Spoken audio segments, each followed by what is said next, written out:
తిరిగి వార్తలకు స్వాగతం. తనకు వైఎస్ఆర్సీపీ కార్యాలయంలో ఆదివారం విలేకరుల సమావేశంలో మాజీ మంత్రి కారుమూరి వెంకట నాగేశ్వరరావు మాట్లాడారు. సంపద సృష్టిస్తామన్న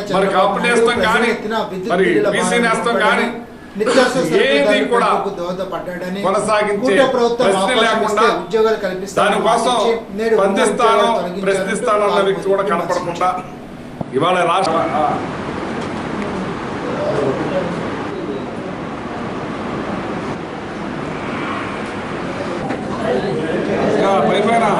ప్రజలకిచ్చిన సూపర్ 6 కానీ జగన్మోహన్ రెడ్డి గారు ఇచ్చిన అంతకుముందు ఇచ్చిన పథకాలు కానీ కొనసాగించే ప్రశ్నే లేదు.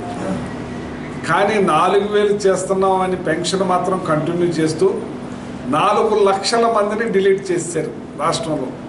అంటే జగన్మోహన్ రెడ్డి గారు ఎంత అమౌంట్ ఇచ్చారో ఆ అమౌంటే ఈ తగ్గిన వాళ్ళతో సరిపోతుందని చెప్పి ఈ సందర్భంగా తెలియజేస్తా ఉన్నాను. అంటే ఈ రాష్ట్ర ప్రభుత్వం వచ్చిన కాడి నుంచి కూడా ఈ పథకాలు ఎలా ఎగ్గొట్టాలి, ఈ పథకాలు చేయలేము, ఈ పథకాలు చూస్తుంటే భయం వేస్తుంది. 1,70,000 కోట్ల రూపాయల సంవత్సరం తిరగకుండా అప్పు చేసి ఆ పథకాలు లేవు, అప్పు మాత్రం 1,70,000 కోట్ల రూపాయలు. ఫైనాన్స్ మినిస్టర్ ఇవాళ చెప్తాడు, బయటకు వచ్చి 10 లక్షల కోట్లు జగన్మోహన్ రెడ్డి గారు అప్పు చేశానంటాడు. మొన్న అసెంబ్లీలో వాస్తవాలు చెప్పాలి కాబట్టి 3,30,000 కోట్లని చెప్పాడు. ఇవాళ రాష్ట్ర ముఖ్యమంత్రి గతంలో జగన్మోహన్ రెడ్డి గారు 2,70,000 కోట్ల రూపాయలు డీబీటీ ద్వారా కొట్టడం జరిగింది. కళ్ళకు కనపడుతుంది ఏం చేశారని. అభివృద్ధి కూడా కళ్ళకు కనపడతా ఉంది. మెడికల్ కాలేజీలు కూడా 5 ప్రోగ్రెస్లోకి రన్నింగ్లోకి వచ్చినాయి, ఉన్నాయి, ప్రోగ్రెస్లో ఉన్నాయి. మరి అవన్నింటినీ కూడా ప్రైవేట్ పరం చేయాలి, అయిన కాడికి వాళ్ళకి దారాదత్తం చేయడానికి చూస్తున్నారు. ఈ కాలేజీలన్నీ కూడా మన సంపద, మన ఆస్తి. వీటిని పేద ప్రజలకి వైద్యం చేయటంలో కానీ, మెడికల్ సీట్లు, మెడికల్ ఇంజనీర్ డాక్టర్లు చేయటంలో కానీ చాలా ఉపయోగపడే పరిస్థితి ఉన్న ఈ కాలేజీలను కూడా ప్రైవేట్ పరం చేసి మరి వాళ్ళ పెత్తందారులకి దాసోహం చేసే కార్యక్రమం ఈయన చేయబోతున్నాడని చెప్పి సందర్భంగా తెలియజేస్తున్నాం. ఇవాళ అమ్మ ఒడి కానీ, విద్యా దీవెన కానీ, వసతి దీవెన కానీ, రైతు భరోసా కానీ, వాహన మిత్ర కానీ, మరి కాపు నేస్తం కానీ, మరి బీసీ నేస్తం కానీ ఏది కూడా కొనసాగించే ప్రశ్న లేకుండా, దానికోసం ప్రశ్నిస్తానన్న వ్యక్తి కూడా కనపడకుండా ఇవాళ రాష్ట్రాన్ని మొత్తం కూడా కంప్లీట్ ఇచ్చేస్తారు. ఆయన ఎన్ని అబద్ధాలు మాట్లాడతాడంటే, కరెంటు దారుణంగా 2 సార్లు పెంచేశాడు. ఆయన వచ్చాక పెద్ద అమౌంట్ పెంచాడు. నేను పెంచలేదు, నేను వచ్చిన తర్వాత 1 రూపాయి కూడా పెంచలేదని అంటాడు ఈ మొన్న మహానాడు. ఏం చెప్పాలి వీళ్ళని అసలు? ఈ రాష్ట్ర ప్రజలందరినీ కూడా ఒకేసారి వెన్నుపోటు పొడిసిన ఈ చంద్రబాబు నాయుడు గారు 4వ తారీఖు నాడు మరి జగన్మోహన్ రెడ్డి గారు వెన్నుపోటు 4వ తారీఖు కార్యక్రమం ఇచ్చారు. ఈ కార్యక్రమాన్ని జయప్రదం చేయటానికి మరి రాష్ట్రం అంతా కూడా ఏ నియోజకవర్గంలో ఆ నియోజకవర్గంలో చేయమని మరి చెప్పున్నారు. దీని మీద తణుకు నియోజకవర్గంలో మా నాయకులు, కార్యకర్తలు అందరం కూడా దీంట్లో పెద్ద ఎత్తున పాల్గొంటామని చెప్పి సందర్భంగా తెలియజేస్తున్నాం. రాష్ట్రంలో 29,796 చౌక డిపోల ద్వారా రేషన్ సరుకులు బట్వాడా చేస్తున్నట్లు ఆచంట శాసనసభ్యులు పీతాల సత్యనారాయణ తెలిపారు. ఆదివారం పెనుమంట మండల బ్రాహ్మణచెరువులో చౌక డిపోను ప్రారంభించారు. ఈ సందర్భంగా ఆయన మాట్లాడుతూ దివ్యాంగులకు, వృద్ధులకు నేరుగా ఇంటికే రేషన్ సరుకులు అందజేయడం జరుగుతుందని చెప్పారు. 1వ తేదీ నుండి 15వ తేదీ వరకు ఉదయం, సాయంత్రం 2 పూటల సరుకులు విక్రయించడం జరుగుతుందని తెలిపారు. కార్యక్రమంలో మండల తహసీల్దార్ వై రవికుమార్, డిప్యూటీ తహసీల్దార్ ఏలియమ్మ, కూటమి నాయకులు వెలగల బుల్రామరెడ్డి, కడలి ఏడుకొండలు, గంట వీర వెంకట శ్రీనివాస్, గూడూరు మురళి, జనసేన మండల అధ్యక్షులు కోయ వెంకట కార్తీక్, వరికోటి సాయి కిషోర్, జోగి వెంకటేశ్వరరావు తదితరులు పాల్గొన్నారు. రంగస్థల కళాకారుల సంక్షేమ సంఘం 156వ సభా కార్యక్రమం తాడేపల్లిగూడెం నందిబొమ్మ కూడలి రామాలయ ప్రాంగణంలో వైభవంగా నిర్వహించారు. సభకు సంఘాధ్యక్షుడు సూరంపూడి వెంకటరమణ అధ్యక్షత వహించారు. ముఖ్య అతిథిగా పాల్గొన్న ఆరుగొల్లు సొసైటీ మాజీ అధ్యక్షులు నూకల వెంకటరత్నం, మాజీ కౌన్సిలర్ నాన్ని సత్యనారాయణ, అంతర్జాతీయ కవితా వేదిక కార్యదర్శి కొల్లి రామావతి మాట్లాడుతూ 45 సంవత్సరాలుగా కళాకారుల సంఘం చేస్తున్న సేవ పేద కళాకారులకు ఎంతో ఉపయోగపడుతుందని ప్రశంసించారు. ఈ సందర్భంగా ఎన్వీఆర్ ఎమర్జెన్సీ హాస్పిటల్ అధినేత డాక్టర్ పడాల దుర్గా, మధుమందేశ్వర్ దంపతులకు గౌరవ సత్కారం, భజన గురువు కొమ్మలకు చెందిన ఆవుల కొండలరావుకు కళా సత్కారం, రాష్ట్ర ఉత్తమ ఉపాధ్యాయ పురస్కార గ్రహీత ఇరగవరానికి చెందిన కడలి సత్యనారాయణకు ఉత్తమ ఉద్యోగ సేవ పురస్కారం చేశారు. జిఎంఆర్ విద్యా సంస్థల అధినేత వివిఏ లక్ష్మీనారాయణ, నాగరాణి దంపతులు జ్యోతి ప్రజ్వలన చేశారు. సంఘ ప్రధాన కార్యదర్శి చింతకాయల వంశీకృష్ణ, కోశాధికారి మాసా బాబురావు సభను నిర్వహించారు. ఉపాధ్యక్షుడు ఏలూరు జగదీష్, కార్యదర్శి శరత్బాబు తదితరులు పాల్గొన్నారు. సంఘ కళాకారులు నిర్వహించిన సినీ సంగీత విభావరి, నండూరి లక్ష్మీ యశోద, చైత్రిక నిర్వహించిన కూచిపూడి నృత్యాలు ఆహుతులను ఆదరించాయి. సీఎం సహాయ నిధి పేద రోగుల పాలిట పెన్నిదని ఏపీ అసెంబ్లీ డిప్యూటీ స్పీకర్ ఉండి ఎమ్మెల్యే కనుమూరు రఘురామకృష్ణంరాజు అన్నారు. పెద్దాపురంలోని తన క్యాంప్ కార్యాలయంలో వివిధ అనారోగ్య కారణాలతో బాధపడుతున్న 17 మందికి వైద్య ఖర్చుల నిమిత్తం 13వ విడత ముఖ్యమంత్రి సహాయ నిధి నుంచి మంజూరైన 12 లక్షల విలువైన సీఎంఆర్ఎఫ్ చెక్కులను శనివారం రఘురామకృష్ణంరాజు చేతుల మీదుగా లబ్ధిదారులకు అందించారు. సకాలంలో బాధితులకు ఆర్థిక సాయం అందజేస్తున్న సీఎం చంద్రబాబుకు కృతజ్ఞతలు తెలిపారు. కార్యక్రమంలో మాజీ ఎంపీపీ ఆరెడ్డి తాతపండు, పాములపర్రు టీడీపీ గ్రామాధ్యక్షులు తోటరాము, వర్రే బాబీ, కాగిత బుజ్జి, రామారావు, కూటమి నాయకులు తదితరులు పాల్గొన్నారు. వృద్ధులు, వితంతువులు, వికలాంగులకు నాకు ఉన్నంతలో సాయం చేయడం ఎంతో ఆనందాన్ని ఇస్తోందని పాములపర్రు టీడీపీ గ్రామ పార్టీ అధ్యక్షుడు తోటరాము అన్నారు.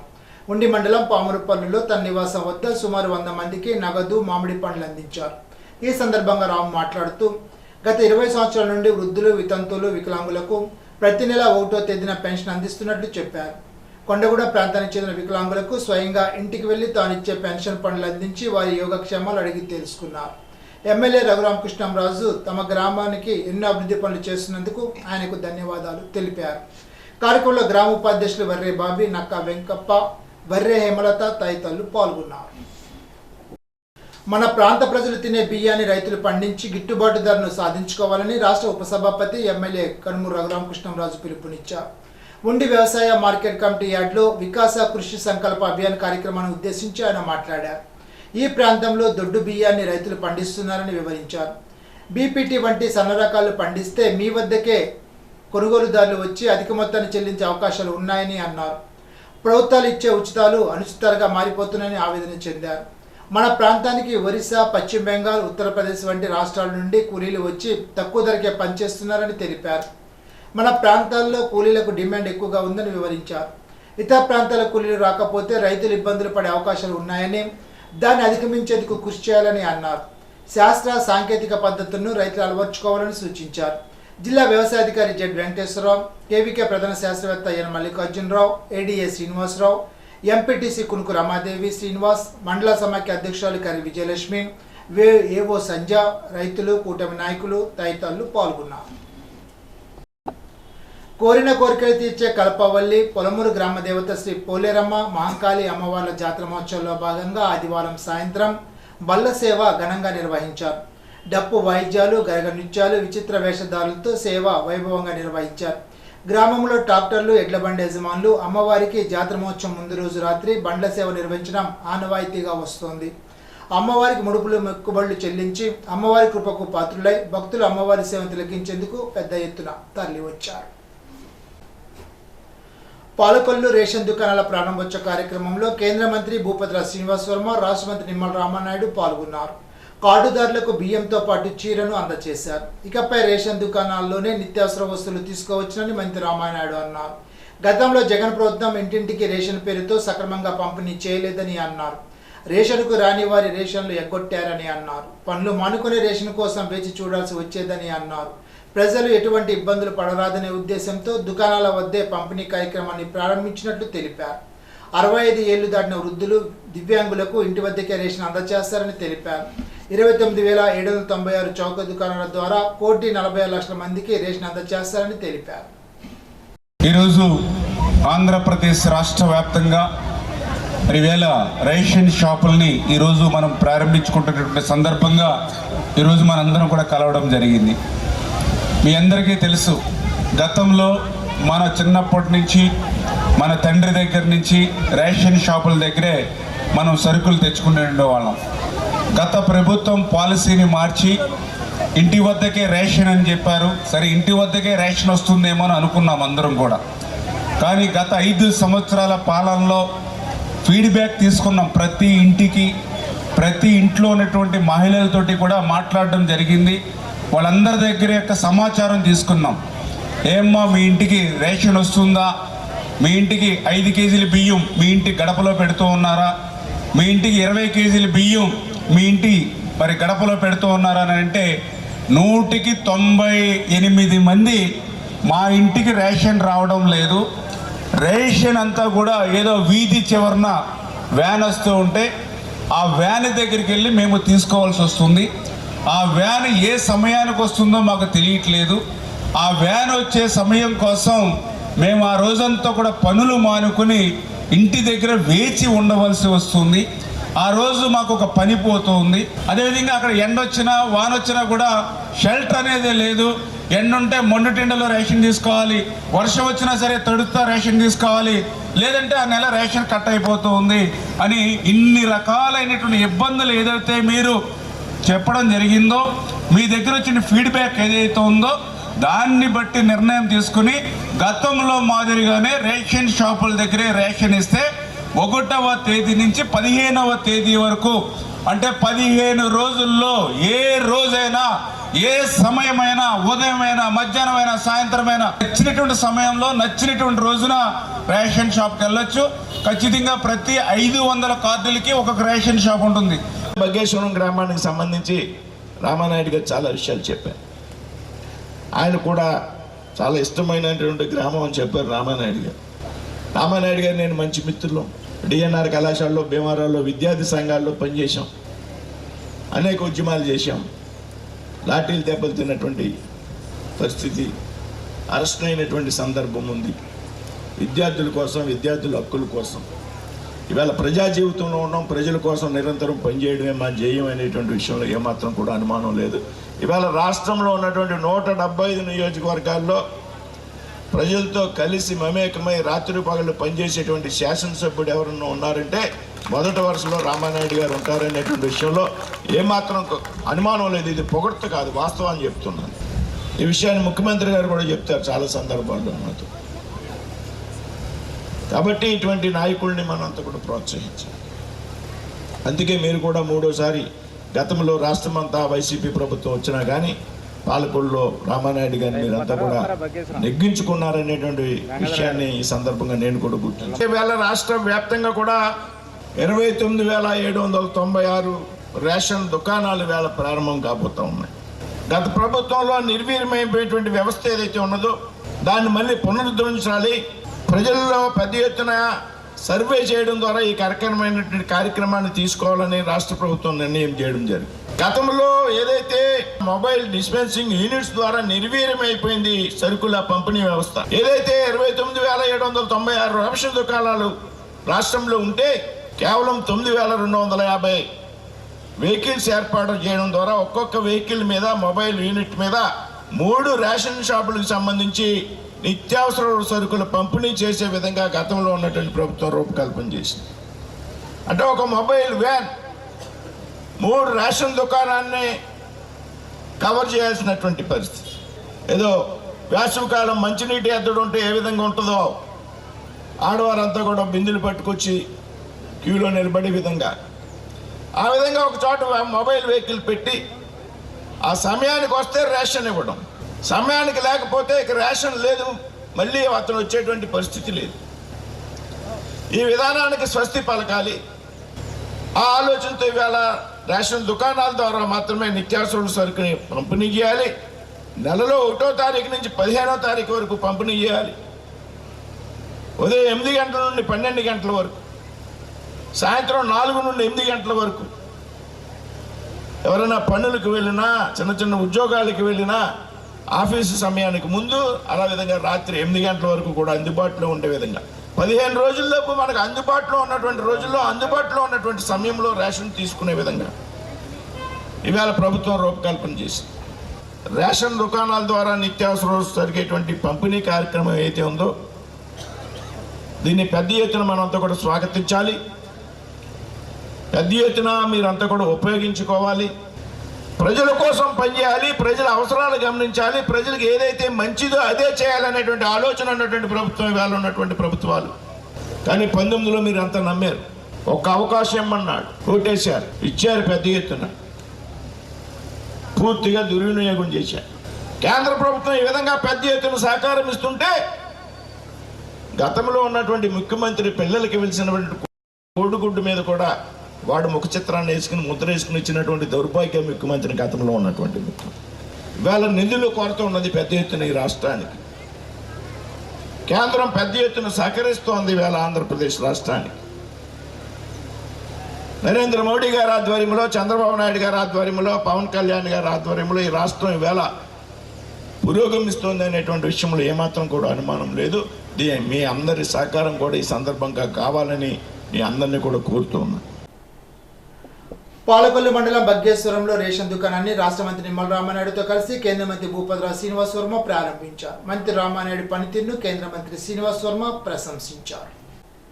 ఇప్పుడు తూర్పుగోదావరి జిల్లా వార్తలు. తూర్పుగోదావరి జిల్లా పెరవలి మండలం నడుపల్లి కోటలో రేషన్ షాప్ను గ్రామ సర్పంచ్ బీర సచివేంద్రరాజ్ ప్రారంభించారు. ప్రజలకు నిత్యావసర వస్తువులు అందజేశారు. కూటమి నాయకులు ఈ కార్యక్రమంలో పాల్గొన్నారు. అర్హులైన ప్రతి ఒక్క లబ్ధిదారునికి సంతృప్త స్థాయిలో ప్రజా సంక్షేమ పథకాలు అందాలనే ఉద్దేశంతో కూటమి ప్రభుత్వం పనిచేస్తుందని, ఈ క్రమంలో ప్రజల ఇబ్బందులు గుర్తించి రేషన్ షాపుల ద్వారా నిత్యావసరాలను పునః పంపిణీకి శ్రీకారం చుట్టామని రాష్ట్ర పర్యాటక, సాంస్కృతిక, సినిమాటోగ్రఫీ మంత్రి కందుల దుర్గేష్ వెల్లడించారు. ఆదివారం నిడదవోలు నియోజకవర్గం ఉండాజ్వరం మండలం సత్యవాడలో మంత్రి కందుల దుర్గేష్ రేషన్ పునః పంపిణీని ప్రారంభించారు. అనంతరం పలువురు లబ్ధిదారులకు రేషన్ సరుకులు స్వయంగా పంపిణీ చేశారు. ఏపీలో పేద కుటుంబాల చౌకధరల దుకాణాల ద్వారా రేషన్ సరుకులు అందుబాటులోకి తెచ్చామని, ఇకపై ప్రజలకు నిత్యావసరాలు నిరాటకంగా అందించాలనే లక్ష్యంతో పనిచేస్తామని మంత్రి దుర్గేష్ తెలిపారు. రేషన్ సరుకులు పేదవారి కోసం ఉద్దేశించబడ్డవి. ఇది డబ్బున్న వాళ్ళ కోసం ఉద్దేశించబడినవి కాదు. పేదవాళ్ళ కోసం ఉద్దేశించబడినటువంటి ఈ రేషన్ సరుకులు వారికి సక్రమంగా అందించే విషయంలో గత ప్రభుత్వం తీసుకున్నటువంటి తప్పుడు నిర్ణయాల వల్ల ప్రజలకి చేరువ కాలేనటువంటి పరిస్థితిని మనం చూసాం. మీ అందరికీ తెలుసు, ఎక్కడో ఒక చోట ఆ వ్యాన్ని పెట్టి అది 1-2 గంటలు ఉంచి అప్పుడు ఎవరైనా వచ్చి తీసుకుంటే సరే, లేకపోతే అక్కడి నుంచి మళ్ళీ తీసుకునే అవకాశం లేనటువంటి పరిస్థితిని మనం చూసాం. ఇవాళ ఈ ప్రభుత్వం, మేము క్యాబినెట్లో కూడా దీని మీద పూర్తిగా చర్చించాం. ముఖ్యమంత్రి గారు, ఉప ముఖ్యమంత్రి గారు ఈ ప్రతిపాదన చేసినప్పుడు క్యాబినెట్లో ఉన్నటువంటి మంత్రులుగా మేమందరం కూడా ఈ కార్యక్రమానికి పూర్తి స్థాయిలో అందరూ ఆమోదం తెలపడం జరిగింది. కారణం ఏంటంటే క్షేత్రస్థాయిలో ఏ రకంగా ఇబ్బందులు పడుతున్నారు మీరు అందరూ అనేటువంటివి ప్రత్యక్షంగా ప్రతిరోజు చూస్తున్నాం. కనుక ఎక్కడా కూడా సరుకులు సక్రమంగా అందాయనేటువంటి మాట లేదు. ఆ వ్యాన్ ఎక్కడైనా సరే ఇబ్బంది పడి ఓ పక్కన పడేస్తే మళ్ళీ సరుకులు వచ్చే పరిస్థితి లేదు. వాళ్ళు వచ్చినప్పుడే తీసుకోవాలి. ముసలి ముతక కూడా అక్కడికి వచ్చి తీసుకోవాలి. ఇలాంటి దుర్భర పరిస్థితులు మనం చూసిన తర్వాత అందరం కూడా ఏకగ్రీవంగా ఒకే ఒక్క మాట చేయటం, మళ్ళీ ఈ రేషన్ షాపుల్ని పునరుద్ధరించాలనేటువంటి మాటని క్యాబినెట్లో ఉన్నటువంటి మంత్రులు అందరూ కూడా ఒకే మాటగా చెప్పారు. ప్రజాప్రతినిధులు చెప్పారు, ప్రజలు చెప్పారు, నాయకులు చెప్పారు, అందరూ చెప్పారు. దరిమిలా ఇవాళ అద్భుతంగా జూన్ 1వ తారీఖున ఈ కార్యక్రమాన్ని మనం పునఃప్రారంభించుకుంటున్నాం అనేటువంటి మాటను మీ అందరికీ మనవి చేస్తున్నాను. తూర్పుగోదావరి జిల్లాలో యోగా కార్యక్రమాల్లో భాగంగా పర్యాటక ప్రదేశాల్లో తొలి జిల్లా స్థాయి యోగాంధ్ర కార్యక్రమం నిర్వహించడం జరిగిందని జిల్లా కలెక్టర్ పి ప్రశాంత్ తెలిపారు. ఆదివారం సరస్వతి ఘాట్లో పర్యాటక శాఖ ఆధ్వర్యంలో నిర్వహించిన యోగాంధ్ర కార్యక్రమంలో జిల్లా కలెక్టర్ పి ప్రశాంత్, జిల్లా జాయింట్ కలెక్టర్ నోడల్ అధికారి ఎస్ చినరాముడు తదితరులు పాల్గొన్నారు. ఇప్పుడు ఏలూరు జిల్లా వార్తలు. ఏలూరు జిల్లా జిలుగుమిల్లి మండల కేంద్రంలో రేషన్ షాపులను ఆదివారం శాసనసభ్యులు చిరి బాలరాజు ప్రారంభించారు. కూటమి ప్రభుత్వం ఇటీవలే రేషన్ వాహనాలను రద్దు చేసినప్పటికీ ఇక నుండి నాణ్యమైన రేషన్ సరుకులు నేరుగా రేషన్ షాపుల వద్ద పొందే విధంగా కూటమి ప్రభుత్వం చర్యలు తీసుకుంది. జూన్ 1 నుండి రేషన్ బియ్యంతో పాటు నిత్యావసరాలకు సంబంధించిన సరుకులు కూడా తక్కువ ధరకు అందించనుంది. ఎటువంటి అక్రమాలకు తావు లేకుండా ప్రతి ఒక్కరికి రేషన్ అందే విధంగా డీలర్లు ముందుకు సాగాలని ఎమ్మెల్యే అన్నారు. పలువురు లబ్ధిదారులకు ఎమ్మెల్యే చిర్రి బాలరాజు చేతుల మీదుగా రేషన్ సరుకులను పంపిణీ చేశారు. కార్యక్రమంలో జనసేన జిల్లా కార్యదర్శి గడ్డమనుగు రవికుమార్, జనసేన టీడీపీ మండల పార్టీ ప్రెసిడెంట్లు పసుపురెడ్డి రాము, సుంకవల్లి సాయి, సరిపల్లి సత్యనారాయణరాజు, కూటమి నాయకులు, కార్యకర్తలు, అధికారులు పాల్గొన్నారు. ఈరోజు ఎన్డీఏ కూటమి ఎంతో ప్రతిష్టాత్మకంగా ఏర్పాటు చేసినటువంటి రేషన్ షాప్ ఓపెనింగ్లకి నియోజకవర్గంలో సుమారు 307 మా పోలవరం నియోజకవర్గంలో ఈరోజు ఓపెన్ చేయడం జరిగింది. దీనికి సంబంధించి గత ప్రభుత్వాల్లో కొన్ని వేల కోట్ల రూపాయలు అన్యాక్రాంతంగా వాహనాలకు కానీ లేకపోతే అక్కడ ఉన్నటువంటి స్టాఫ్స్ కానీ ఉపయోగించి ఆ డబ్బునంతటిని కూడా వృధా చేయడం జరిగింది. ఈరోజు పౌర సరఫరాల శాఖ మంత్రి నాదెండ్ల మనోహర్ గారి ఆధ్వర్యంలో ఇలాంటి మంచి కార్యక్రమాన్ని మళ్ళీ పునఃప్రారంభించడం అనేది చాలా సంతోషకరమైన విషయం. ఇప్పుడు ఒక చిన్న బ్రేక్.